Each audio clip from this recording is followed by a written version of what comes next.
मुजम्मिल साहब, आपसे तो मैं यही पूछना चाहूंगी कि जो माशी तबाही है इस वक्त, इसका जिम्मेदार कौन है? सोशल मीडिया पे हम देखते हैं तो नून लीग वाले जो है वो आपके दौर को जिम्मेदार ठहराते हैं। आप लोग जो है वो ये सारा मलबा डार साहब और नून लीग पर डाल रहे हैं। कौन है जिम्मेदार आखिर? क्या आप हैं? इस वक्त तो नून लीग की कैफियत ये हो गई है, एहसन इकबाल ने जो है रुपए की कदर को गिरना सुप्रीम कोर्ट पे डाल दी। ठीक है ना। जब हम छोटे होते थे तो ये मुस्लिम लीग नून जो है पीपल्स पार्टी पे डाल दी। फिर जब हम दरमियाने उस पे आए और जब हमने प्रोफेशन शुरू किया, फिर हमने देखा इन्होंने मुशर्रफ साहब पे सब कुछ डालना शुरू कर दिया। फिर जब ये वापस 2013 के इक्तदार में आए तो इन्होंने पीपल्स पार्टी पे डाल दिया।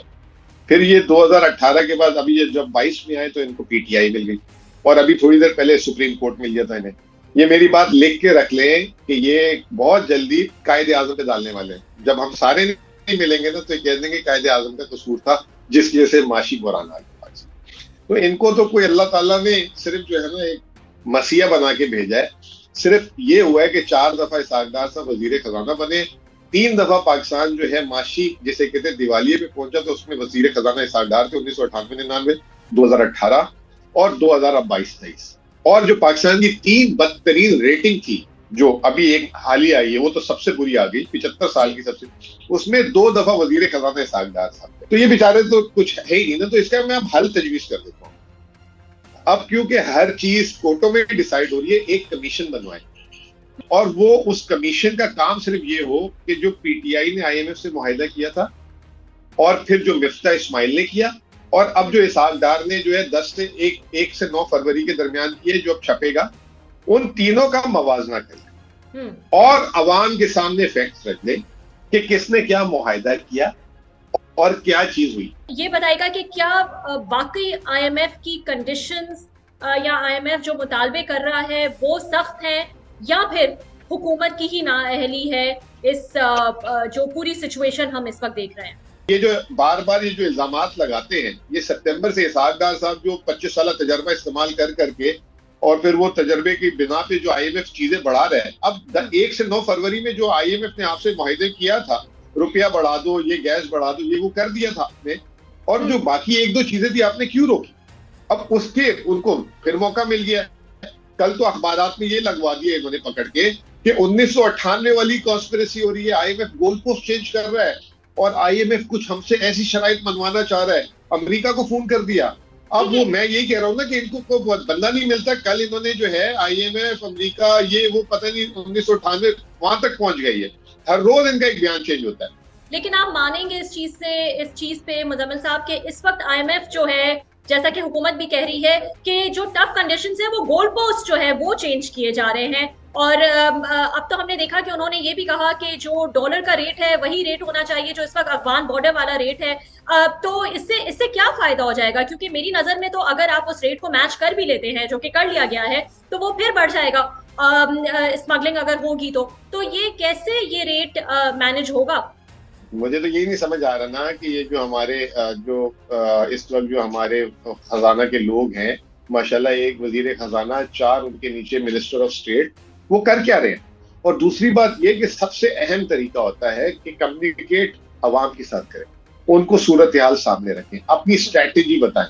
बंद कमरों में जो है खेलना कूदना, फिर उसके बाद अखबार वालों को कुछ खबर देना, अखबार वालों को जब नहीं मिलती वो कुछ ज्यादा खबरें लगा देते, उससे जो है पैनिक बढ़ जाता है। अब मुझे एक बात बताए रबिया, 1 फरवरी से जब से ये आईएमएफ आया है, आपने कोई हमारा बयान सुना? हमने कहीं क्रिटिसाइज किया कि जी आपने पेट्रोल यूं कर दिया, ये कर दिया? हम भी इस इंटरेस्ट में कि अब बहुत ज्यादा बिगाड़ आ गया है, चले ये आईएमएफ प्रोग्राम करके जान छुड़वा ले। अब हम तो 1 महीने से खामोश बैठे हुए थे। और इवन कल जो इन्होंने गोल पोस्ट वाली बात की, मैंने आपको एक बताऊं, कल से मैंने टीवी पे बात शुरू कर दी है कि खुदा ना खास्ता अगर आपसे कोई आईएमएफ नाजायज काम कराना चाह रहा है, आप हमसे डिस्कस करें, हम आपके साथ यकजहती करेंगे, क्योंकि मुल्क का मामला है, पाकिस्तान का मामला है, हम ऐसे नहीं जाने देंगे। लेकिन अगर ऐसी चीज नहीं है और आप बयानिया बनाने की कोशिश कर रहे हैं कि जी अब इलेक्शन हो रहा है तो हम कुछ ऐसा को फजूल सा बयानिया बना लें, तो फिर तो ये बात नहीं चलेगी। और आप देखेंगे किस वक्त ये इन्होंने बयान दिया, जब आईएमएफ प्रोग्राम साइन होना था या स्टाफ लेवल होना था। अब आईएमएफ क्या बोलेगा इनके बारे में? नहीं तो आप मुझे बताएं ना, मैं आपसे पूछना चाहती हूँ कि आप भी देख रहे हैं तमाम मामलात को, तो वाकई क्या आईएमएफ गोल पोस्ट चेंज कर रहा है ये कंडीशंस जो हैं वो उनको बदल के और अब उनकी नई कंडीशंस हैं, फिर कल को कोई और नई डिमांड लेकर आ जाएंगे। आप अग्री करते हैं इस चीज से? ये आपने बड़ी जबरदस्त बात की कि आप उनके साथ बैठने को तैयार हैं, बात करने को तैयार हैं। पीटीआई है या चेयरमैन इमरान खान है, क्या वो भी ऑन बोर्ड है इस चीज पे कि अगर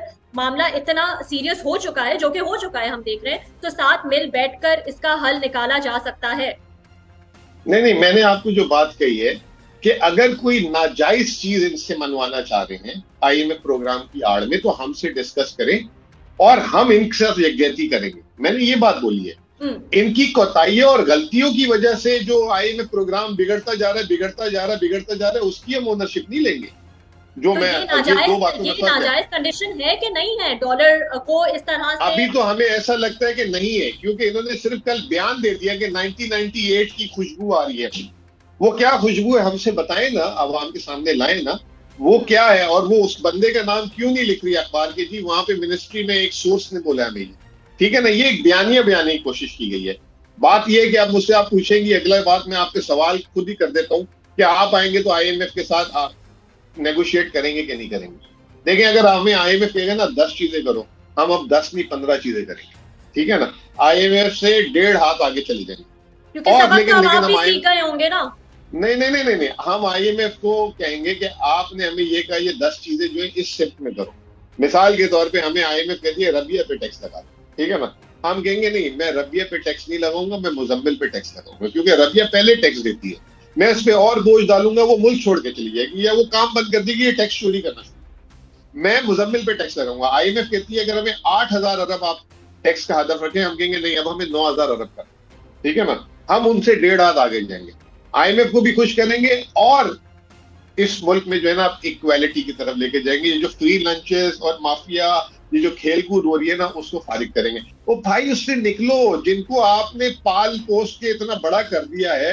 आपने कल 4,000 रुपए गंदुम की कीमत कर दी है, वहां अरबों खरबों रुपए कमाएंगे। सिर्फ ज़राअत में 2,000 अरब से ज्यादा जो है ऐड होगा, गंदुम की फसल जो आपने बढ़ाई है रेट। आप उनको क्यों नहीं टैक्स करते?